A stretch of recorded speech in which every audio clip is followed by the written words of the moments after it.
Je t'ai pas fait le tour du bureau, ma part. Pas besoin. Non. T'as déjà vu ça, des bureaux? J'ai assez de faire le tour de toi. Comme ça, ici. Bon, parfait.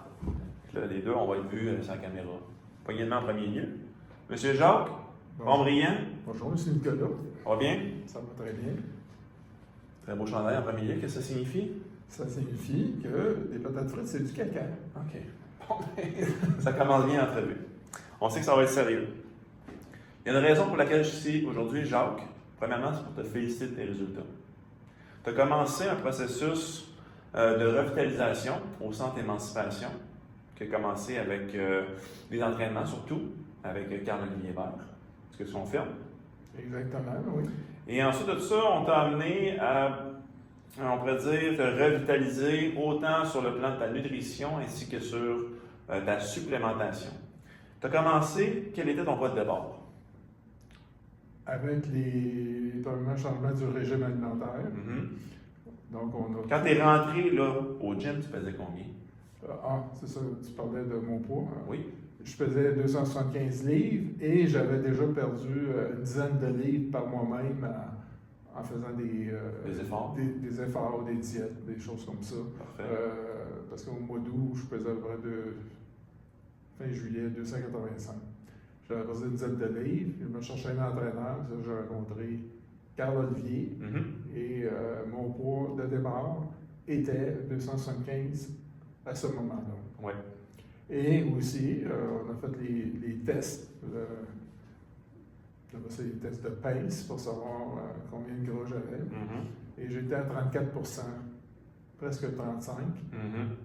Et selon Carl-Olivier, je rentrais dans la catégorie obèse morbide.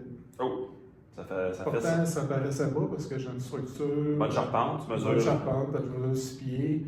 J'étais assez musculaire, j'ai joué au football pendant 15 ans, j'ai joué au tennis, j'ai fait beaucoup d'entraînement. Donc, le gras était tout camouflé là-dedans. Sans indiscrétion, c'est quoi ton âge actuel? 75. 75. Tu pesais 285 au début de ton processus, 275. Disons, avec Carl, 275. Exact. Fait que, un bonhomme de 75 ans, 275 livres. Tu as commencé à quel mois? Septembre. Septembre 2024. Au début septembre. Début septembre 2024. On est rendu au mois de février, mi-février pratiquement. Quel est ton poids actuel? 245. 245. On parle donc d'un... Et même des fois un petit peu plus bas, dépend des journées. D'accord. Premièrement, est-ce que tu es satisfait de cette perte de poids saine et naturelle? Oui, parce que pour moi, c'était rendu que j'avais les pieds enflés, c'était rendu que j'étais plus capable, j'avais de la difficulté à dormir, de la difficulté à respirer quand je me couchais sur le dos, des crises de panique chez le dentiste, parce que du moment que je penchais ma tête, j'avais des difficultés à respirer et ça m'entraînait à être inconfortable.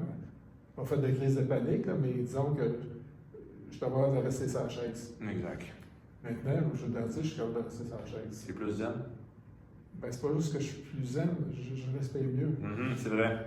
Donc, c'est parce que je respirais mal, peu importe la raison. Trop de sécrétion en ce temps-là. C'est trop de sécrétion, puis aussi ma pression qui est plus haute. Elle était contrôlée, mais tout ça, ça s'est amélioré.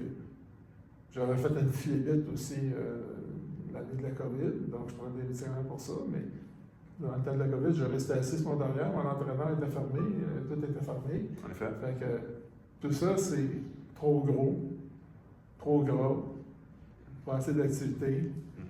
Les classiques, puis des conséquences... métaboliques. Oui, mais des conséquences pratiques, pas capable de dormir, pilule du docteur pour m'aider à dormir, etc. Puis ça fonctionnait plus ou moins. Des poussées de pression des fois. Mais là, tu m'as partagé qu'hier, tu as eu une excellente nuit de sommeil. Oui. Est-ce que tu dirais que c'est une de tes meilleures nuits de sommeil depuis un bout? Oui, c'est une de mes meilleures. Selon même ton Fitbit aussi, que tu regardes les statistiques dessus? Oui, ben c'est là-dessus que je regarde ça, là, parce qu'il donne toutes les statistiques, combien de temps tu as dormi, combien de temps tu es éveillé, combien de temps de sommeil paradoxal, combien de sommeil profond. Puis ils m'ont donné 91 sur 100. C'est très rare que j'ai été en haut de 90. À partir de 80, c'est bon. Puis tu n'as pas mis ton masque que tu mets normalement aussi? Je ne le mets pas normalement. J'essaie de le mettre parce que j'ai été diagnostiqué comme faisant de l'apnée. Mais c'est sûr que quand tu es plus gros, tu as plus de chances de faire de l'apnée. Ouais. Bon, peut-être que j'en fais moins. Je ne sais pas. Probablement que oui. Mais anyway, je ne l'ai pas mis puis je l'ai bien dormi. Bon, fait que c'est une amélioration. Je ne sais pas si ça va se maintenir. Mon objectif, c'est de continuer à baisser et de perdre mon gras encore excessif. J'en ai encore. Surtout. Au niveau du tire? Ouais, je dirais même le tire ballon. Mais c'est la dernière place qu'on perd. Le petit train va loin par contre. Oui, puis le gros train encore plus loin. Oh yes! As usual. Genre, Jacques, à mes yeux, est un des clients les plus drôles au centre d'émancipation. Fait que j'avais juste hâte de faire l'entrevue avec lui parce que je savais qu'il était pour me sortir des corps de ses comiques as usual. Bon. Est-ce que tu trouves que tu fais pas mal challenger par Carl ou les différentes personnes qui t'entraînent quand tu vas là-bas? Ben moi, je fais les choses qu'ils me disent de faire. Il y a des choses que je trouve très difficiles, qui ont l'air super niaiseuses, mais qui sont très difficiles. Mais c'est des choses que j'ai besoin, que j'ai jamais faites avec mes autres entraîneurs, parce qu'il y a des muscles qui n'ont jamais travaillé, puis qui me causent des problèmes. Parce qu'ils n'ont jamais travaillé, puis c'est ça qui me cause des problèmes. Et de genoux, et de hanches, et de tout ce que tu voudras. Puis je pense qu'on travaille les bonnes choses. Mais là, de plus en plus, on commence à être plus pesant. Puis quand je fais ça, je me sens beaucoup mieux. Mais est-ce que ça va régler tous mes problèmes d'arthrose? Peut-être pas, mais ça va m'aider à être plus fonctionnel. Oui, bien dit. On n'est pas capable de renverser réellement des situations aussi problématiques que ça, mais on est quand même en mesure d'améliorer ta qualité de vie au quotidien. Oui. Parfait. Dernier élément que je voudrais aborder avec toi, on avait parlé, ça m'avait beaucoup mis la puce à l'oreille, c'était où est-ce que tu as grandi? Oui. Ben moi, je suis originaire de Sorel, Tracy. Et notre maison était pas très loin des usines de la QIT, c'est des fonderies, des hauts fourneaux, qui crachaient de l'ensemble chez nous, là, on fermait les fenêtres, puis le lendemain, il fallait balayer parce qu'il y avait de l'ensemble qui venait d'eux autres, dépendamment du vent, mais quand il y avait du vent dans la direction de notre maison, c'était pas à côté, là, mais c'est des très gros fourneaux. Fait que QIT, ça veut dire Québec Iron and Titanium. Fait que c'est des fonderies de fer et de titane. Et est-ce que tu as eu des problèmes métaboliques dans ta jeunesse?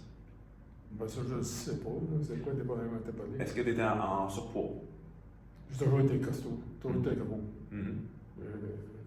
Parce que quand tu as rempli des questionnaires, ça a indiqué que tu avais beaucoup de toxicité dans ton organisme. Okay?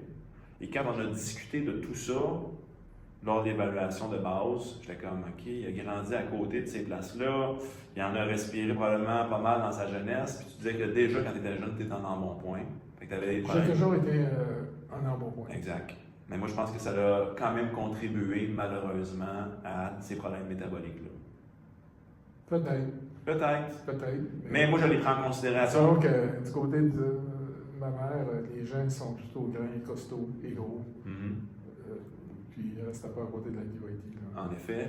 Mais quand je fais une évaluation. Je te dirais plus héréditaire. Oui, on est avec une certaine hérédité, mais c'est notre environnement et notre hygiène de vie qui baisse la gâchette. Oui.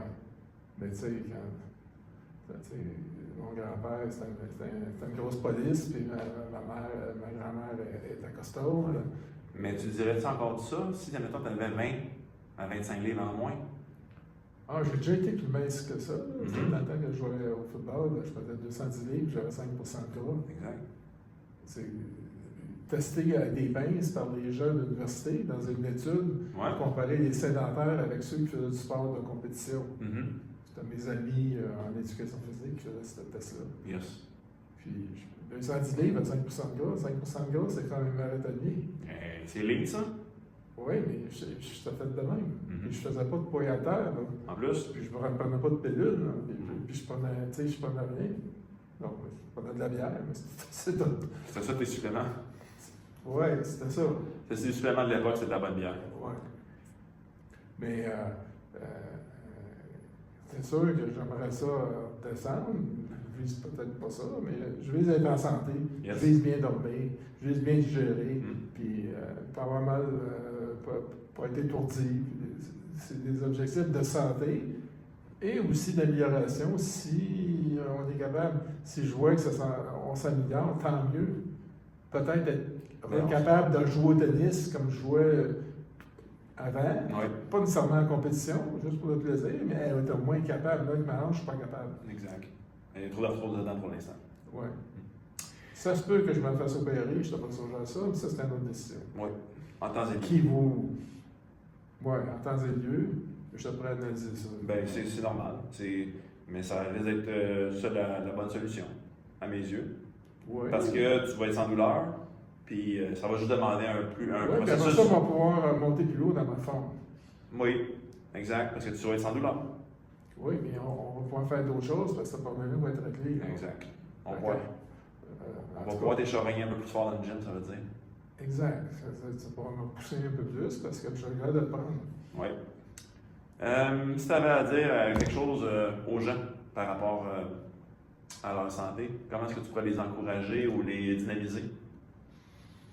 Écoutez, moi, j'ai fait du sport, j'ai fait du football, j'ai fait du tennis compétitif, j'ai eu un entraîneur personnalisé 15 ans de temps. Parce que c'est important pour moi. Mais ces gens-là, ben, le dernier entraîneur, en tout cas, on faisait des choses, mais plus que je m'entraînais avec lui, plus que je me détériorais parce qu'on ne faisait pas des bonnes choses. Fait que là, à un moment donné, le centre a fermé à cause de la COVID et je n'étais plus capable de marcher. Là, j'étais plié comme un monsieur de 100 ans à peu près. Oh shit! Et là, je suis allé voir un kinésithérapeute qui m'a vraiment aidé à trouver une certaine mobilité. Je le vois encore d'ailleurs. Ah, cool. Bon. Fait que lui, des étirements forcés, puis tout ça. Là. On pourrait dire étirement assisté. Oui, assister et aussi enlever les raideurs pour éviter les douleurs, surtout dans ma hanche. Mais une très grande amélioration. Là. Mais aussi, il est tout à fait d'accord avec la démarche avec Carl, là, des exercices. Parce que je parle des exercices que je fais. Puis, ça renforcer les muscles qu'il faut, c'est important.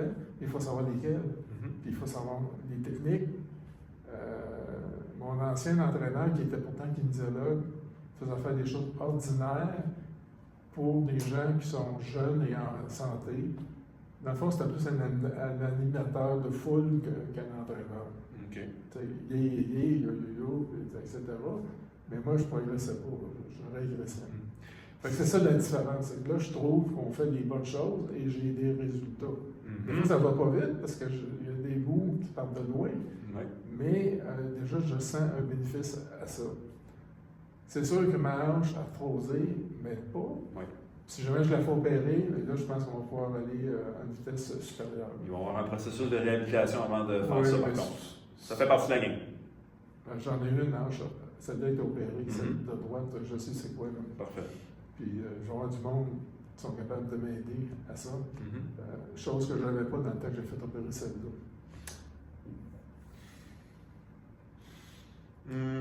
Est-ce que tu te doutais? Est-ce que tu pensais que tu avais des résultats comme ça au départ? Moi, je ne suis pas tellement de personne qui a des doutes. Là. De toute façon, je me cherchais un entraîneur. Et j'ai quelqu'un qui s'entraînait là, qui est un de mes clients, qui m'a parlé de vous autres, de Carl. Je suis allé rencontrer Carl. Puis, si j'ai un entraîneur qui m'aide, déjà, je suis content. Oui. Bon. Le restait, les suppléments, puis ça, je connaissais ça un peu, parce que dans mon ancien centre, il y en avait un qui s'en occupait, mais je n'ai jamais embarqué tellement là-dedans. Là, je dirais que tu as pas mal embarqué à 100%, à pieds joints même. Oui, parce que, regarde, qu'est-ce que j'ai à perdre? Si ça ne me rend pas malade, j'ai rien à perdre. Un peu d'argent. Mais quand la bourse est bonne, tu sais. La bourse, ça monte, on s'en crise. Ah ouais, c'est ça. Mais c'est à peu près ça. Exact. Donc, Ça moi, je pense que le volet supplément a contribué grandement à ta revitalisation et à ta perte de je suis poids. pas capable Moi, je suis capable de te le dire. De le dire parce que je connais pas ça. Moi, je connais ça. Bon, donc. Mais tu as embarqué à pieds joints, puis ça a des impacts très positifs sur tes résultats. tu n'es pas capable de le dire parce que tu n'es pas conscient de tout ça. Moi, je joue dans un monde que quand je dis quelque chose, je suis capable de le démontrer. Je suis un fiscaliste. C'est exact. J'ai un CA, une maîtrise en fiscalité, Mhm. CPA. Ouais. Donc, si je dis quelque chose, je sais que ça marche de même, mais je suis capable de le prouver. Ouais. Quand tu arrives à quelque chose comme ça, il faut que je te fasse confiance. Bien sûr. Pourquoi? Faut que je te fasse confiance, mais si tu me demandes si c'est bon ou n'importe quoi, je suis pas capable, Ouais, c'est pas je suis pas capable de l'évaluer à ma façon de penser. Exact. Bon. Mais Ma devise, c'est pour mieux être riche et en santé ouais, que pauvre et malade. ça, c'est sûr. C'est ça ma devise. Mais moi, je pense que ça finit bien l'entrevue, ça. Parfait. Il vaut mieux être riche et en santé que pauvre et malade. Oui. Je suis d'accord. Merci, Jacques.